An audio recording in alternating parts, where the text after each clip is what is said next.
Indiana Newsdesk is made possible in part by the following.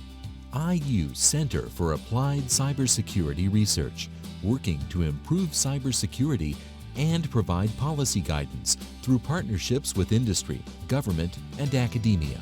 Smithville Fiber, the Gigacity Company, fiber internet, HD, and digital IPTV in southern Indiana. More information at smithville.com. And by WTIU members. Thank you. Coming up on Indiana Newsdesk, what's behind Indiana's low voter turnout?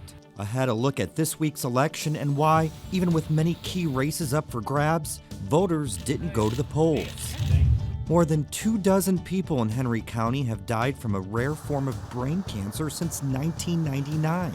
I hate seeing my friends go through what they're going through and wondering if me or my son is next. The state health department says the spike in deaths is nothing more than chance. But residents say the agency's investigation was incomplete. What did the investigation show? Coming up. Plus, we use badges to recognize accomplishments. But now, badges are making their way into the classroom. They're a way of recognizing accomplishment or learning that's digital, which means it can be shared on the internet. Ahead, how badges are being implemented in schools and whether the system is really something employers will find credible. Those stories, plus the latest news headlines from across the state, right now on Indiana Newsdesk.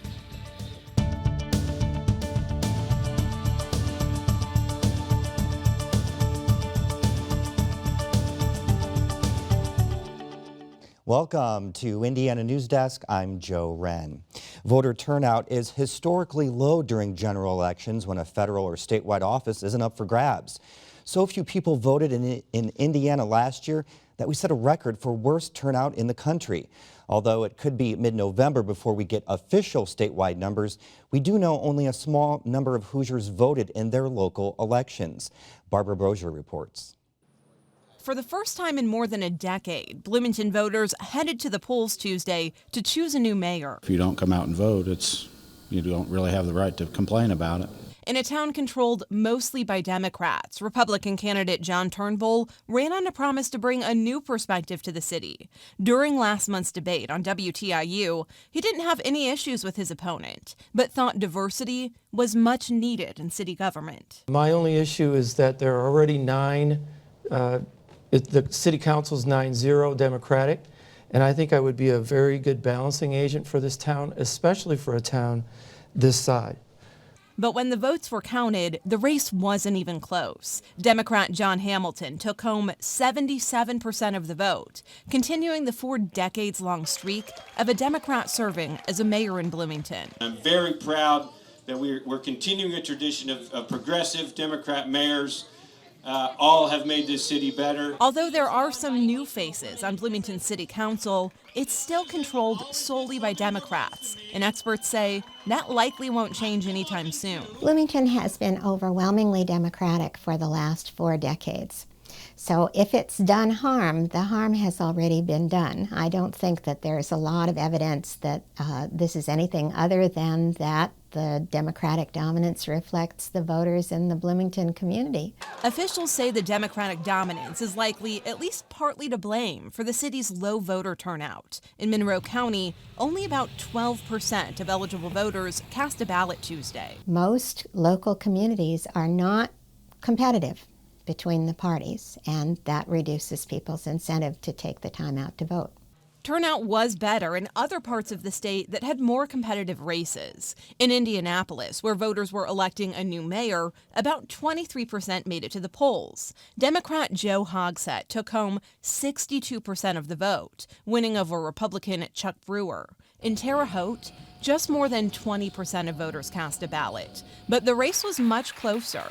Incumbent Republican Duke Bennett will serve another term, but only 300 votes separated him and his challenger, Democrat Mark Byrd. I felt like I was in the hunt, that I was going to be where I needed to be, but I never thought it'd be that close, where we were going precinct after precinct after precinct.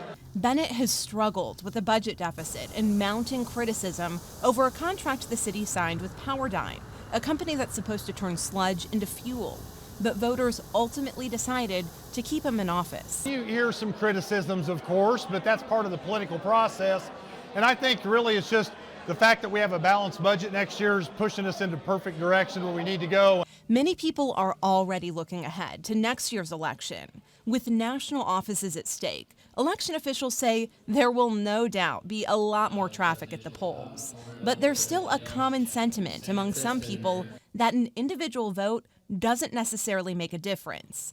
That's a mindset experts say is misguided. In 2008, Indiana went Democratic in the presidential election. Holy cow, that was totally anticipated.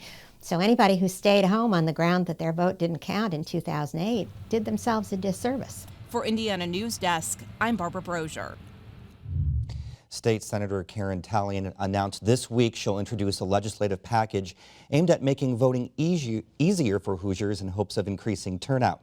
The proposal includes keeping polls open longer, allowing people to mail in ballots, and studying the possibility of online voting. Now for headlines, we go over to Barbara Brozier, who has the latest on this week's top stories. Thanks, Joe. The final three contenders for the Regional Cities Initiative are the Fort Wayne, South Bend, and Evansville areas. The Regional Cities Strategic Review Committee will narrow it down to two winners. They will share $42 million in state grants for projects aimed at improving quality of life in an effort to attract businesses and young workers. Indiana and 22 other states filed another legal challenge this week against the Environmental Protection Agency's power plant rule. The new rule aims to cut carbon dioxide emissions in the Hoosier state by about 28% by 2030. The second legal challenge takes aim at the rule's requirements for new power plants. The state joined a lawsuit in August against the rule's requirements for existing power plants. Indiana University law professor Jim Barnes was present with the EPA when the Clean Air Act was first passed. He says both sides seem to have strong arguments. I think it would be fair to say that EPA used some, I think, creativity in structuring the Clean Power Plant out of the law that was passed in 1970 to try to fit a situation where Congress has not stepped up to the plate. Barnes says the U.S. Supreme Court gave the EPA the green light a few years ago to use the Clean Air Act to regulate carbon dioxide emissions. And he says this protracted legal battle likely won't end until it makes its way to the Supreme Court. Indiana's economy isn't bad, but it's somewhat tempered by what's happening on a national and global level. A new report from Indiana University's Kelley School of Business predicts below average economic growth next year. The report expects real output growth to hold at a very modest 2.5% to 2.7% in 2016. The State Board of Education voted this week to send back new graduation requirements for further review. State Impact's Claire McInerney reports. The new diploma types went before the board for a vote, but after much public testimony around the lack of fine arts and language requirements, as well as concerns that special education students might struggle meeting the new requirements, they voted to work on them more. State Superintendent Glenda Ritz will create a new committee to rework the diplomas and expects to bring it back to the board in April. So I think we're just going to do further refinement, make sure we have clarity, keep bringing it back to the board, and I think that's our goal. The new diploma types go into effect for the 2018-2019 school year. For Indiana Newsdesk, I'm Claire McInerney.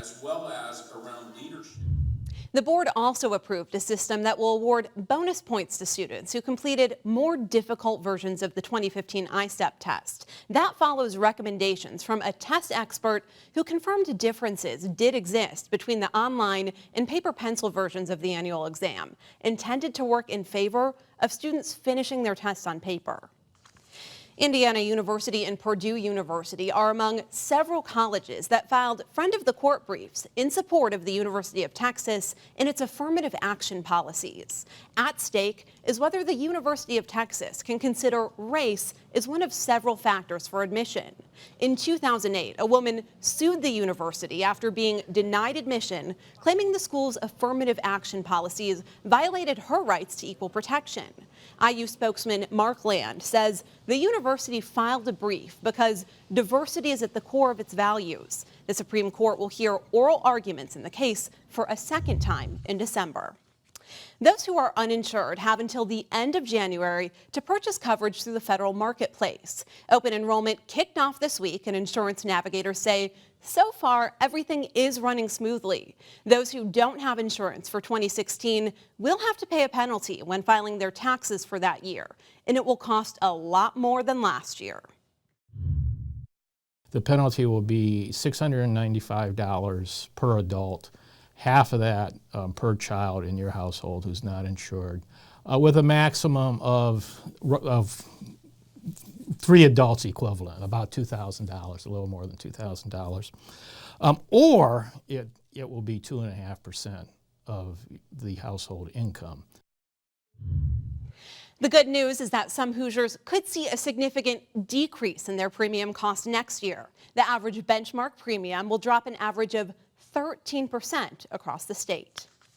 United States Senator Joe Donnelly says the EPA needs to collaborate with small businesses and farmers before crafting new water regulations. Legislation co-sponsored by the Hoosier Democrat failed to clear a procedural hurdle in the Senate this week. The EPA regulates navigable waterways under the Clean Water Act. The federal agency sought to broaden its regulatory reach by redefining what's known as waters of the United States to include smaller bodies of water like streams, ponds, and drainage ditches. While environmental groups hail the move as a way to improve water quality and prevent pollution, Donnelly says the new rule will be a costly burden to businesses and farmers. The federal appeals court has already halted the current rule from going into effect.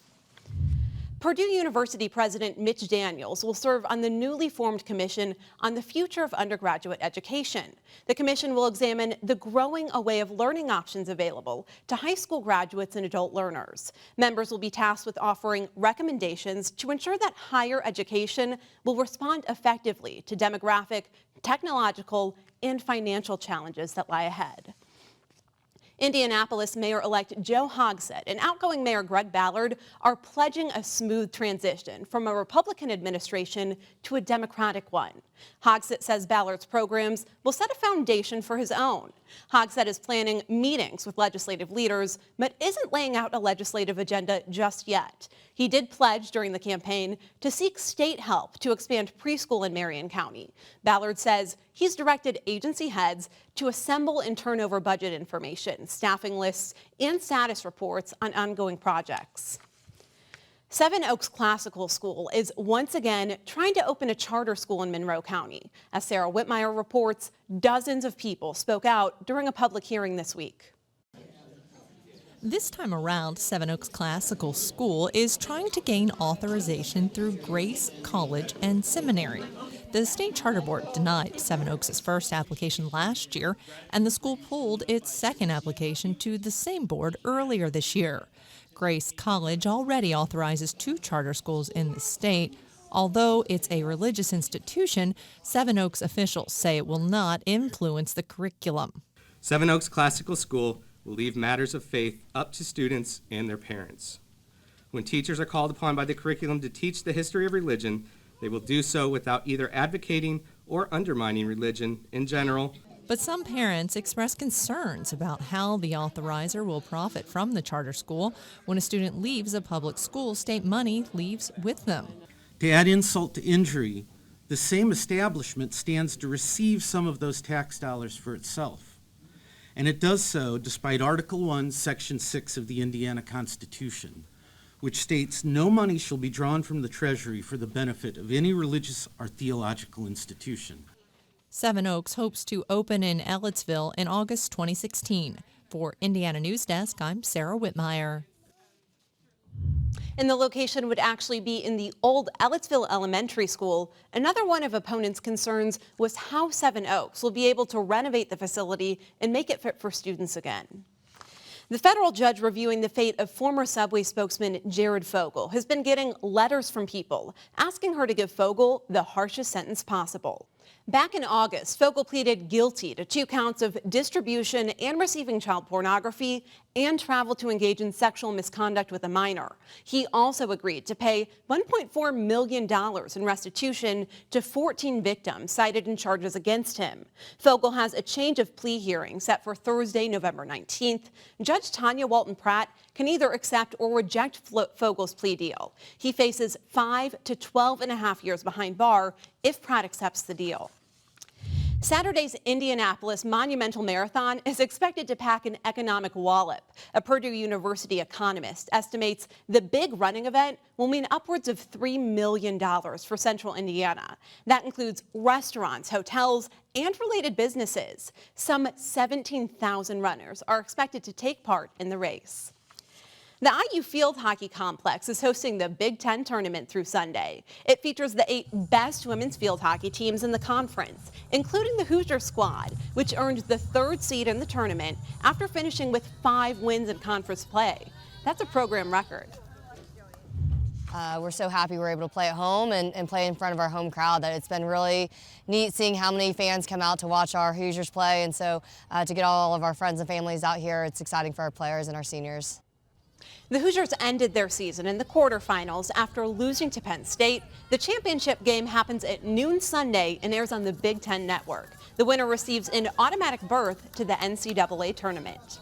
And the special postmark for mail passing through the Santa Claus Post Office branch this Christmas season has been unveiled. The artist this year is Indiana University freshman Olivia Hitz. Her mother, Kathy, lives in Santa Claus, and Joe, the postmaster, says that this postmark has actually become the most popular in the nation over the past few decades. Wow, I'm not surprised. I can't believe we're already talking Christmas, though. Isn't it a little bit too early? I think it's a little early. Let's get through Thanksgiving first. Exactly. Thanks, Barbara. Coming up next on Indiana Newsdesk. The state says there's no cancer cluster in Henry County. Ahead, why residents are questioning the Department of Health's investigation and accusing officials of ignoring their community. Lil Bub is one of Indiana's biggest celebrities, and she has a new store appropriately called Lil Bubs Lil Shop. A tour just ahead and why the owners thought it was important to open a brick and mortar store in Bloomington. These stories and more right here on Indiana Newsdesk. Nature takes you places where you've never gone before. It's watching something that's actually happened. Nature sure draw me in the story. Just their power and their grace. You know, it was just so beautiful to watch them. The movement and just watching the body and watching the chase. Like this huge, lush, vibrant watercolor. Tim's. There was such a shot of underneath watching these elephants swim in this deep water. I had no idea even they could swim like that. I saw that one monkey pulling on this one monkey's tail. And the monkey like, man, what you doing? What you doing? It's like the theater of the wild or something. 7 billion trillion animals living on one planet. It's like more colorful than than you think life can possibly be. Somewhere between the mystique and the beauty of it is reason enough to sit down and watch. That's life. And that's nature.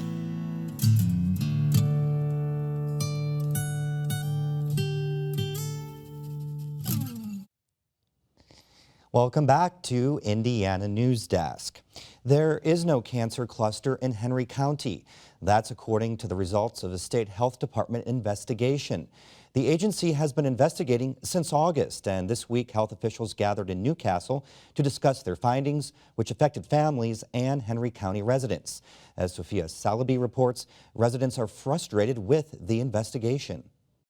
Glioblastoma is a rare form of brain cancer, and since 1999, doctors have diagnosed 26 people in Henry County with the highly malignant brain tumors. Indiana State Health Commissioner Jerome Adams addressed a crowd Wednesday at the Henry County Courthouse to explain the results of the health department's initial findings. After consulting with experts, Adams says his department has confirmed there's no environmental cause for glioblastoma, and that the cases in Henry County are most likely random. One of the analogies we use is breaking at a pool table. And every time you break, the balls are going to spread out in a random fashion. But anyone who's played pool knows that there's going to be some of the times when 3 balls are going to congregate close together, or 4 balls are going to congregate close together, or even 5 balls are going to congregate close together. That doesn't mean it wasn't a random break. It just means that happened by chance. On Bill Craig Street, he's surrounded by neighbors who've been diagnosed with the cancer. What I saw was a guy talking in circles up there because he had no answers, no real answers for anybody or any of the questions that were being asked. And, you know, I hate seeing my friends go through what they're going through and wondering if me or my son is next. Newcastle Mayor Greg York insisted that state health officials tested local well water, and the test showed only one thing, that Henry County has some of the cleanest water in the state. And Adams says, as a location, Henry has one of the lowest rates of cancer in all of Indiana. If the top researchers in the world for glioblastoma don't know what causes it, I don't know how the state can come in and find a cause. The state doesn't know what they're looking for. I feel like they've gone above and beyond in their testing to try to find an environmental link, but the doctors say there is no environmental link. But state health officials say they aren't yet done talking to people in the area who have glioblastoma and looking for former residents who have been diagnosed since moving away.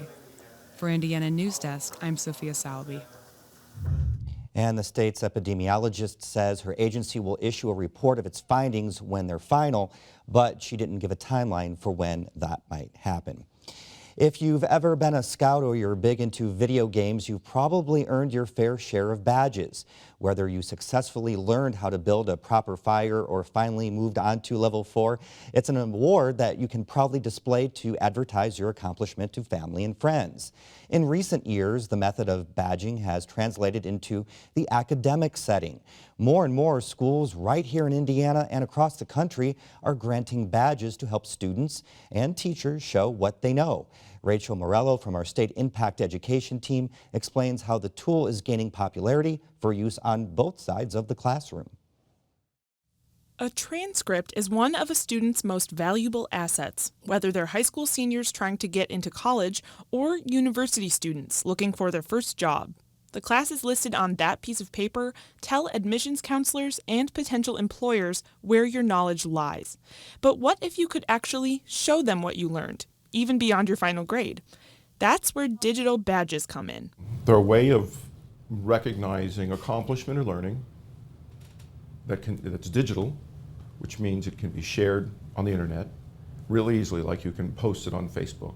More Indiana schools are awarding these badges to supplement or even replace traditional class credit, including pilot programs at state universities such as IU, Notre Dame, and Purdue. In most cases, students are earning badges to show that they've completed online courses or sections of those courses. They're then able to display them on their LinkedIn page or other online portfolio to show admissions counselors or potential future employers. What makes these badges unique signifiers is that they're able to display things that you can't normally see on a school transcript, intangible skills like professionalism, teamwork, leadership, or organizational skills. They have a lot of evidence in them. I mean, virtually all the work the students did, all their interactions with their peers, the number of times their peers promoted their work as being exemplary, their performance on the exam. That's why Sandy Stringfellow, one of Hickey's recent students, plans to highlight the badges she's earned in her upcoming job search. They're already prominently displayed on her LinkedIn page. I can list whatever I want on my LinkedIn, right, and say like, oh, I can totally do this, I can totally do this without substantiating those claims at all. But the badge is sort of like an opportunity to say, yes, I did it, but also, and here's the evidence. And badges aren't just for students. Teachers are beginning to use them too. Teachers at Northview Middle School in the Washington Township School District will soon earn badges when they complete professional development activities. The flexibility of the digital method intrigues school leaders. It's also something they hope can eventually trickle down into K-12 students earning digital badges to supplement their report cards. I think as our teachers experience that more and more as a student on their professional end, it opens up ideas and concepts that they can then bring into their classroom. So if I know that I've done this process of digital badges, if I know that I've done this process of endorsements, is that something that I can have my 8th graders in my American history class doing for each other? Experts say it will take a while for badges to become more than just a passing fad. Widespread acceptance of badges as a sort of intellectual currency won't happen unless everybody gets on board. The same way that an employer or an admissions officer really digs more deeply when they encounter something that's unfamiliar, we would expect the same thing to happen with badges. The first time you see this badge, huh, what's that? Drill, drill, drill, drill, drill. Next time you see that badge, drill, drill. Next time you see the badge, cool. Despite their growing popularity, some experts say badges will never replace the more traditional methods of tracking professional or academic growth. They'll always be supplemental. For Indiana Newsdesk, I'm Rachel Morello. The administration at Northview Middle School will begin implementing the pilot program you just heard about as the current school year progresses. Principal Kaiser says he'll start by administering badges to groups of 8 to 12 teachers and then scale up from there. Well, one of the world's most famous felines is setting up shop in Bloomington. Lil Bub has her own documentary, an online TV show, and now a physical store. Lil Bub's Lil Shop opened this week on South Walnut in Bloomington. It features Lil Bub everything, including socks, posters, and stuffed animals. The cat's owners say it was important to put the store in the very town where the internet sensation got her start. It's nice to have a place where people can come in, say hi. Bub makes surprise appearances, like right now. And yeah, it's just nice to be involved with the community in a more, tangible, immediate sort of way. And 15% of all sales goes to a different charity every quarter. Right now, proceeds are benefiting the Exotic Feline Rescue Center. That's the end of this program, but our work continues online as we cover the news throughout the week at WTIUnews.org. Have a great weekend.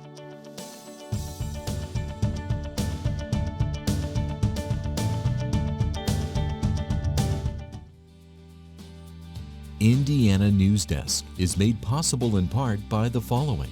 IU Center for Applied Cybersecurity Research, working to improve cybersecurity and provide policy guidance through partnerships with industry, government, and academia. Smithville Fiber, the Gigacity Company, fiber internet, HD, and digital IPTV in southern Indiana. More information at smithville.com. And by WTIU members. Thank you.